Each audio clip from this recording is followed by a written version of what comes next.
কে এখানে বলে অরুইকা পাতা, আমরা বলি কচুর পাতা। এ দেখুন, এরা এখানে এই পাতা দিয়ে পকোড়া বানায়। আমি এটাকে সবজি বানাবো। আর তাজা ফুলকপি নিয়ে এসেছি, তাজা মূলো বাজার থেকে কিনে নিয়ে এসেছি। এই মূলোগুলো, আমাদের ওখানে মূলো কেমন একটা গন্ধ লাগে, আর এখানে স্যালাড হিসাবে ব্যবহার করা হয়, সবজিতেও ব্যবহার করা হয়। মূলোয় কোনো গন্ধ নেই, একদম প্লেন স্যালাড হিসাবে, যেমন শসা স্যালাড বানানো হয় ঠিক সেই রকম।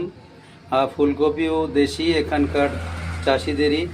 আর এই পাতা অরুইকা পাতা, আমরা বলি কচুর পাতা। এই কচুর পাতা আজকে রান্না হবে। কচুর পাতা রান্না নিশ্চয়ই শেয়ার করব।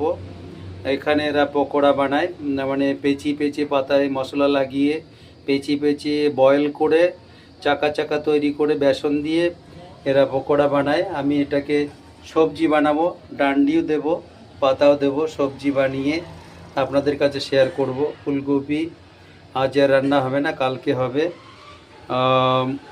মূলো রান্না হবে, তো শেয়ার করব। তো দেখে কেমন লাগছে নিশ্চয় জানাবেন। এই অরুইকা পাতা বা কচুকা পাতা, বা এরা ভান্ডাকা পাতাও বলে। তো শেয়ার করলাম আপনাদের কাছে। দেখে যদি ভালো লাগে নিশ্চয় আমার সাথে থাকবেন, পাশে থাকবেন।